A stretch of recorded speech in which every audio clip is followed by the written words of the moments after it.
Welcome to Web3 Watchdogs, the podcast that takes a deep dive into the world of Web3 security, compliance, and risk. Join Michael Pearl as he interviews executives from across the Web3 industry to uncover the challenges and opportunities of this rapidly evolving space. Web3 Watchdogs is sponsored by Cyvers, your one-stop shop for Web3 security and threat mitigation. Cyvers harnesses the power of AI to eliminate hacks, scams, fraud, and compliance challenges in real time, and even before they happen. For more information, visit cyvers.ai. That's CYVERS.ai. Hello, everyone, and welcome to the Web3 Watchdogs, the podcast that focuses on everything security, compliance, fraud, risk, and anything that has to do with safety and security in the Web3 space. And today we have a very special guest, Julie Fawcett. Julie is the head of enterprise and operational risk and the former head of AML and KYC at Flow Traders. Julie, I know that you have many other titles in your background, so why don't you elaborate, please? Yeah, sure. So, a brief little snippet of my past. I've been in the financial sector for 15 plus years. I actually started out as a chartered accountant, and then I got a little bit bored looking at just the numbers. So, I moved into specializing in forensic accounting, which brought in the psychology of a white collar criminal and also the legal aspects, regulatory compliance aspects of different corruption audit plans you could think of. And I'm originally from Canada, but I'm living now in Amsterdam, moved here 6 years ago, started my journey at one of the big fours actually over here in Amsterdam, and then decided it was time to go industry and make something my own. So that was the move to Flow Traders. Nice. And for the sake of the listeners, maybe one or two that don't know what flow traders are, can you elaborate, please? Yeah, so we have a little bit of a niche in the market. We are market makers. So a little bit different from your usual, let's say, bank or trading firm, but we deal in financial instruments, bonds, FX, and also crypto. Nice. And we'll dive into that in a second, and we'll talk about this multi-asset aspect of flow traders. But before that, I wanted to ask you, risk management is usually affiliated with compliance or even security. But for a trading company, and I think that you're the first guest from a trading company that is joining us, there are also market risks. So can you elaborate on how the market risk management works? Yeah, so we have a few different components of market risk that you should think of and also track and monitor. So, of course, with us actually being a market maker, we're always saying when there are challenges in the market or there's unrest or some political unrest, whatever it may be as an external factor, that is when we can shine. That is when we become the market makers. And depending on the systems that we're using and the algorithms and the different background of all the different implications coming in, then we will monitor a lot of different factors happening in the market. So with our, what we would say our counterparties or non-counterparties, just what's happening in the trends in different countries and whatnot. And then we will base our trades off of a number of factors coming in all at once. And with those factors as well, then monitor it, of course, and set course if need be, change course. Very interesting. And I have to ask you, after you mentioned market making, there's this term wash trading, right? So can you please elaborate on that and explain and say why is it so sensitive and how do you go about it at Flow Traders? Yeah, so I mean, that is kind of all around market abuse regulation as well. And there's so much happening in that space right now with crypto as well. How do we go about that? So, outside of following your standard, I think, protocol, systems, regulations, overviews, we use, of course, complex surveillance tools as well, but we'll dive into that on the back end and see how we can further enhance that. So, we have a few different teams that come together and see how we can monitor that and enhance the whole overview. Great. And from a compliance standpoint, what are the special features of a market maker?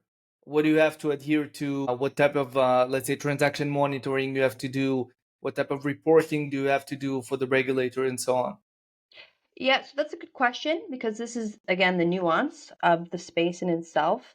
So if I start with transaction monitoring, of course, it's different from a bank because we're not holding client assets. We don't have clients in that sense. We have counterparties. And as a market maker, we offer trade and it's accepted. So there's very little risk in that component in that sense. And we're not handling cash in that end of the component. So our transaction monitoring flows with background check, of course, of the AML KYC standard that you might do with a counterparty, getting to know the source of funds, source of wealth, and details, and establishing a pattern of the trade so you can recognize. And of course, that comes with your own what you're dealing with them and what your relationship is with that counterparty. That's a little bit of the component of the transaction monitoring. But on the other side, as compared to, let's say, the fact that we're not holding accounts and we're not holding a Visa card or a debit card with these people, it's a very different monitoring process for transactions than it would be in your standard financial institute. So maybe we can zoom in on crypto because that's the majority of our listenership are focused on that. And how does it work with crypto? Who are those counterparties? How are you handling their funds or not handling their funds? How does it work? So with the crypto space, I mean, this one is fun to dive into because you have the CeFi and you have DeFi, right? And it's a little bit fine line to go through into details about what that even means for transaction monitoring and how the regulation sees it right now and how everyone sees it right now. And so if you talk about, if we get into, let's say, DeFi transaction monitoring, or you have, zero KYC in that respect, you're dealing with a very different framework of your own completely set thresholds on how you're analyzing the blockchain and the data available to you. And it's a little bit different with CeFi, of course, because CeFi, you know who you're dealing with, you know who your counterparty is. And so that is a different perspective that you're looking at when you're onboarding, let's say, or getting into relationship with these people, because it is, even though, let's say, varying questions, because you're looking at the product itself differently, you're looking at the background details of the counterparty differently, it still follows the same logic in how you're assessing AML KYC wise. And I would even say following, I think we're very enhanced in this respect in following enhanced protocol with the financial institutions and comparing it as much as possible to the crypto space and seeing where we can do more or less the same, but then also enhanced in different aspects. Got it. And from the illicit funds AML point of view, how are you handling crypto? Let's say you have an influx of funds from one of your counterparties. How does it work? How are you screening them? How far do you go in the money trail, basically, to figure out whether it's illicit funds or not, and so on? Yeah. So a lot of discussions have been had here as well. Like, what is the industry doing? How do you look at the blockchain? How do you kind of analyze those details? So if you break it down in the basic components, we have different systems and tools to analyze, of course, the details coming through. So you're going to see the wallet, it's going to break down for you, connected to that wallet name, who's the counterparty, what are the details that you're looking at. And from there, creating those thresholds with what you're comfortable in. Again, different sets of components and different monitoring aspects for be it CeFi or DeFi, of course, but then you can analyze based off of the transaction that runs through the system in the blockchain immediately, whether or not, let's say, 2 hops away for a transaction or 3 hops away for a transaction, whatever it is that you set your thresholds at, then the system will tell you, okay, if it's this counterparty is your main counterparty, you just did a trade with them, but then there is 2 hops away some other counterparty where they are dealing in perhaps a tornado cash, whatever it might be, something a little iffy or questionable, but you're not dealing with them as your main counterparty, right? It's someone else. That's your threshold then, do 2 hops before you then might look into additional questions or details or ask further questions. That's very interesting. So you're saying that essentially, let's take 3 hops as a threshold, right? So you're saying that if 3 hops away, the funds came from, let's say, Tornado Cash, it is not something that will require you to block the funds or to freeze them or to not accept the transaction altogether? So depending again on the threshold and the details itself, while a lot of those aren't directly connected, especially in the crypto space right now, we will have the conversation usually first and foremost with the counterparty or assess the blockchain, and we'll have some specialists on our team as well investigate the matter to see actually what is happening. Got it. And how do you go about, DEXs and aggregators that basically serve as kind of semi-mixers and essentially blur the lines of, the previous hops and so on? Yeah, I think that one is kind of a pool in and of itself that the entire industry is dealing with so many different things happening in the crypto space. Um, we include that in the threshold analysis, of course, and then the team will again assess like what is happening in that specific pool. Does it make sense with what we're doing?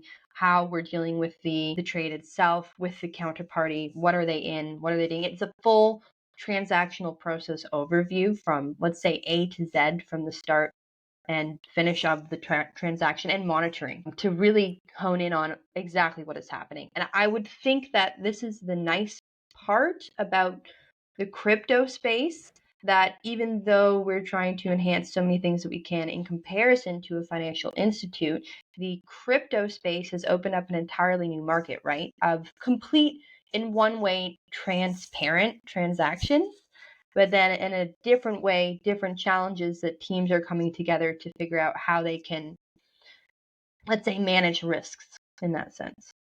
Yeah. We always say that, the blockchain is rich of data but poor of context.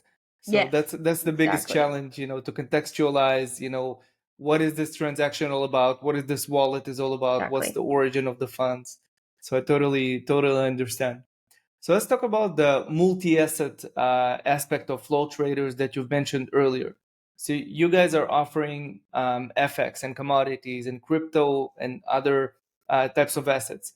How does risk management differ for crypto versus all the rest? So we got into the crypto space a few years back, and of course, it's been booming every year more and more. I would say, coming from both the mainstream financial institution and also taking a deep dive into the crypto space, I would say there's one general component that teams don't realize until a bit later in the crypto space, in firms that operate with different product offerings or whatnot, that I would definitely say take into consideration immediately. And that is, it's not so much that the risk itself, like the components that you think of for a standard risk operation, are going to be there. You're going to think about the basics. You're going to be thinking about basic questions. They will come up in one space or the other.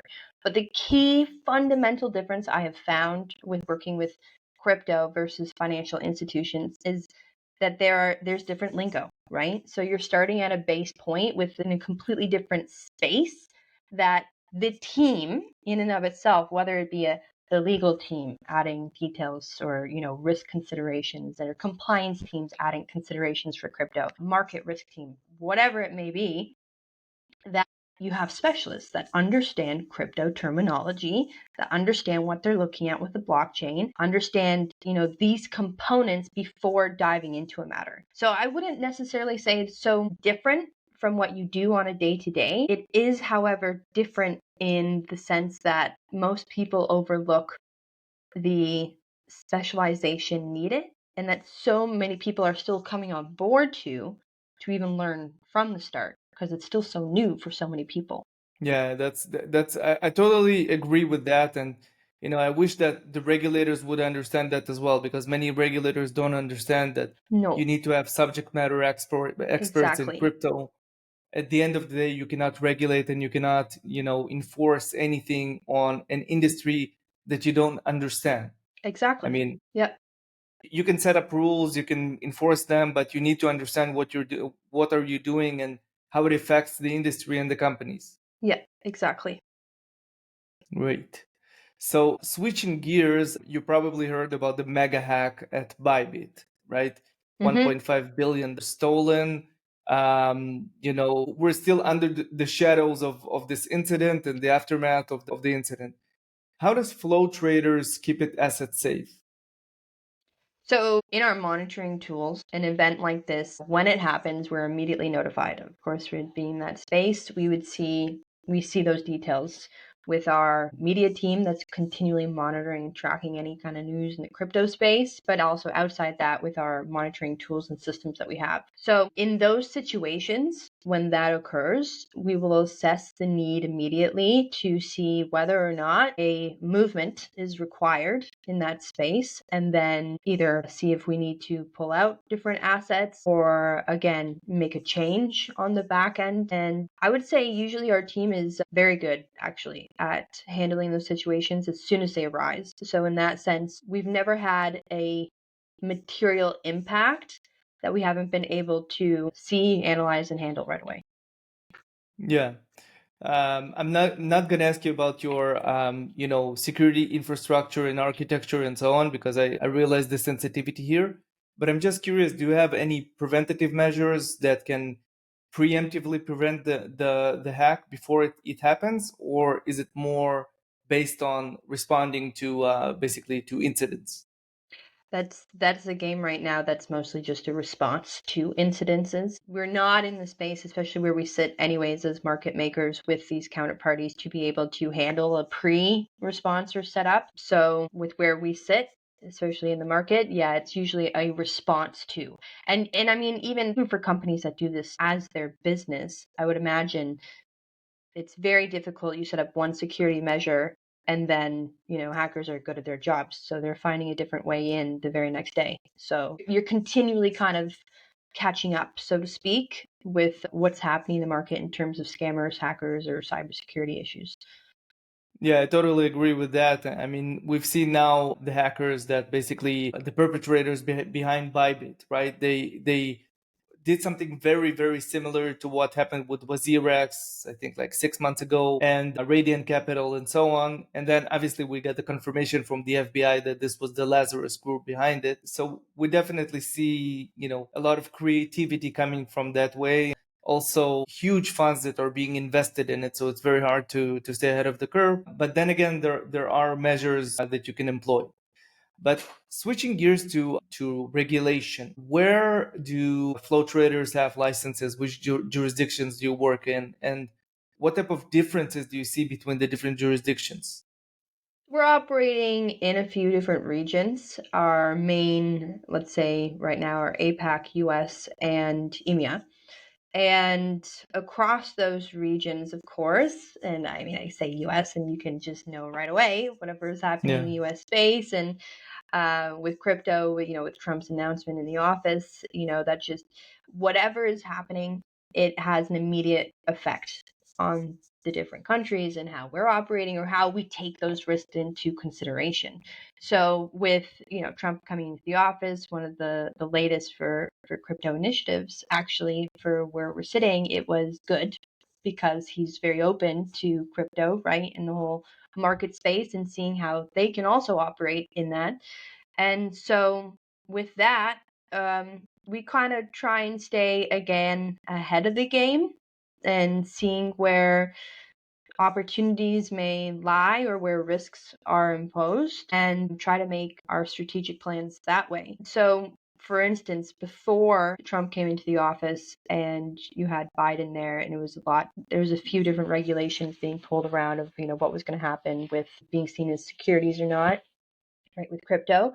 Of course, it makes you change your kind of team pool and perhaps even the way you set up your products and the teams and the spaces.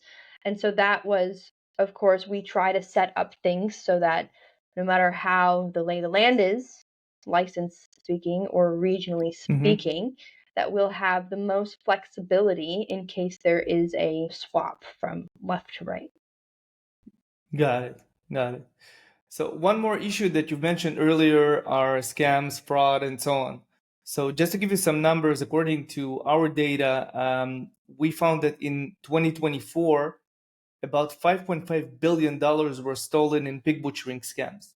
And obviously, there are many different types of other scams like address poisoning and rug pulls and phishing and so on and so forth. Is it something that you're dealing with in flow traders, or is it kind of a more retail concern that you don't have to focus on because it primarily targets the retail consumers? That's a fair question, but no, we definitely consider it. So before we again enter into any relationship with our counterparty, and I think this is what sets us apart from a lot of our different, let's say, comparable markets, is that we are doing as much as we possibly can, even with this respect. So we do have a security team that will actually take a look at the details of the white papers, of any kind of scammers, of any kind of previous hackings or issues with the script in the background, what is happening, because we really do want to get to know not just our counterparties, but then their ability to cover themselves, right? And when we're talking about the 2 hops, the 3 hops, or any kind of past issues, how then that affects or could potentially affect us. So based off of what their history is, and sometimes it's not always clear because there are a lot of new crypto firms that pop up that you're starting a relationship with. So in those scenarios, you put it at usually a lower threshold for tradings until you get more comfortable and you start to see and analyze patterns, what's happening. Yeah, reputation is not really something that you can No. have with crypto, given the fact that a company can be created like 6 months ago, and it's very hard to tell. And given the fact that, some of the members, some of the key members might be just, undoxed, and you can't even know who's who. So yeah, I totally get it. So one of your products that you're offering are ETPs. So first question, in layman terms, what's the difference between ETPs and ETFs? So it actually is very similar. It's just a pool of the product in and of itself. So ETPs and ETFs, I'm not sure. So as a baseline, for those who aren't familiar with it, you can think of it like this. You can think of it as different counterparties, in our case, have different offerings and respective, let's say, securities, bonds, whatever it may be. And these ETPs and ETFs, depending on which one you're pooling into, is a segment of a number of different offerings in one pool. So it could be products like Apple, it could be the technology space, it could be the crypto space, a bunch of different offerings in one pool that kind of mitigate your risk in a sense because you're not putting all your eggs in one basket. Got it. And as a compliance manager or risk manager, rather, what are the unique features that ETPs have? Is there anything special? Because I'm trying to figure out once you're handling, actual spot assets, right? It's very different from handling ETPs or ETFs. Can you elaborate on that? From a compliance perspective, there's a few different things that we will always consider in any of those spaces. So we usually break it down into 4 different aspects. So we have a baseline regulatory impacts of what it might be with the pool of the products that you're looking at, with the regions, with the counterparties, with the whatever, kind of a baseline foundational background check might be. And then you have surveillance tools that might differ for the different product lines. Transaction monitoring, which we went into a little bit, and how that might differ for us versus a different company. And then AML KYC.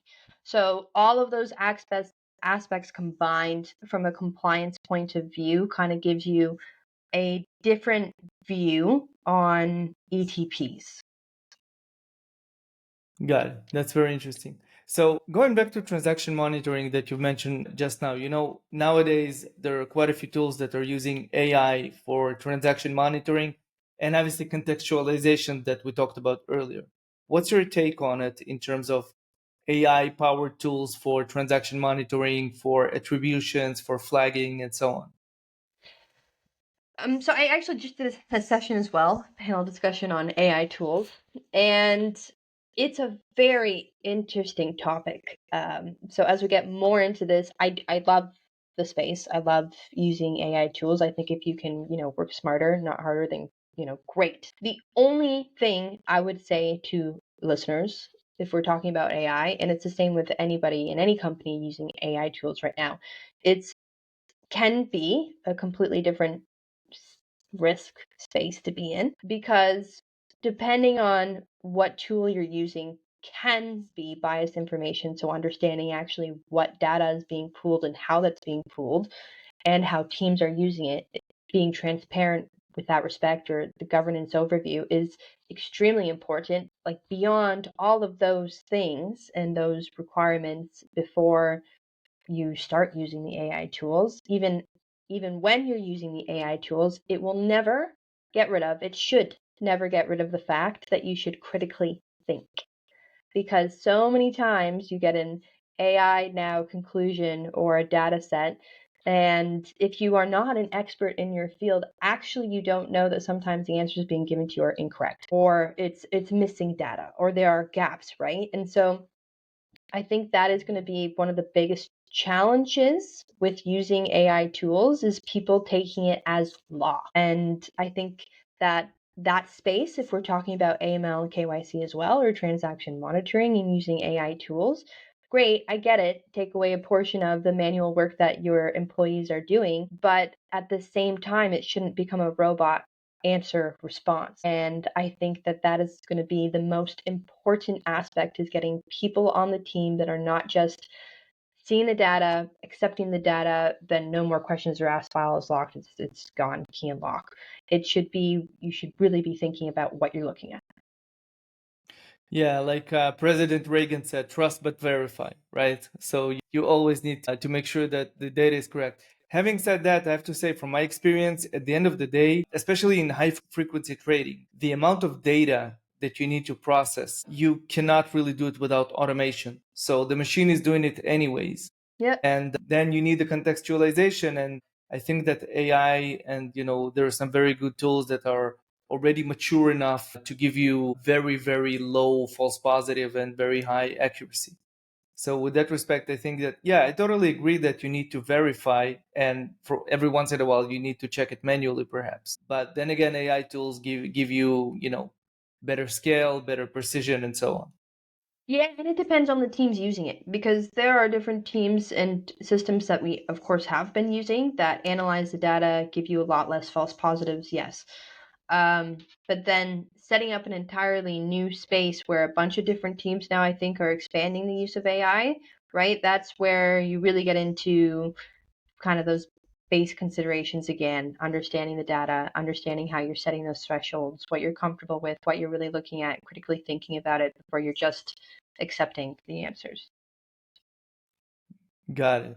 So before we wrap up, I wanted to ask you about insurance. So obviously in the traditional finance, insurance have been already thought of, and eventually underwriting processes and things of that sort are, quite, I don't want to say easy, but they have been done before for decades, right?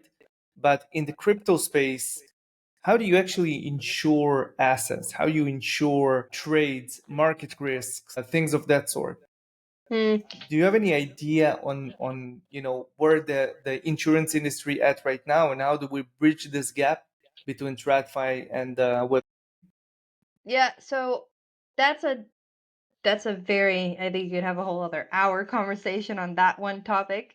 But if I see it from my point of view and try and summarize it, I would think that the space in general, it's very much so like getting the average user, the day-to-day person going by, getting used to crypto and getting them into this market. It comes from an understanding and a knowledge base point. And that kind of, we've seen now shift with some banks getting into the crypto product, right? And we see a few different companies now offering payment source options with crypto. So these are the types of things that you're going to need to see a bigger expansion on, or a more welcome component, before you get into really the same thing, these conversations about the insurance and what can be covered and what is covered. Because right now, if you're looking for an insurance premium for crypto, I mean, it's insane, right? Because again, it's a lot of people in the space that don't know actually how to analyze crypto in the first place, the people that they're working, the teams, and what does that mean then for insurance?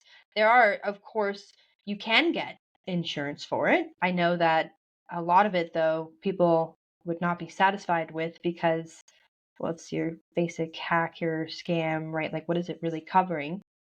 But until the industry gets more understanding on what it is, I don't think you're going to see the insurance offerings get any better per se until a lot more people start using it and understanding what it is. Yeah, again, subject matter experts, right? Yeah. We need more of that in the TradFi among regulators and with insurance companies as well. Yeah. Yeah, it's slowly starting to shift. I can see it. I mean, I would say in the last couple of years, I've now seen both external auditors and regulatory conversations and teams have more roundtables and discussions about what is crypto and bringing in different teams now and then sending out their own employees to get training on it. But that has really only occurred within the last year and a half. So I think you'll see the space open up more and more for people in this regard, and then hopefully just continue to boom in the market in the next few years. On that note, we'll conclude the episode. Julie, it was fascinating. Any last words? Where can we read your posts? Are you active on LinkedIn, X? Where can we read more about flow traders and so on? Yeah, I mean, feel free to go check me out on LinkedIn. And we do have a website, Flow Traders, that's open and available. And we will often post things and media and news as well of our latest initiatives and projects with crypto. So feel free. Thank you so much. Thanks, Michael. Web3 Watchdogs is sponsored by Cyvers, your one-stop shop for Web3 security and threat mitigation. Cyvers harnesses the power of AI to eliminate hacks, scams, fraud, and compliance challenges in real time, and even before they happen. For more information, visit cyvers.ai. That's CYVERS.ai.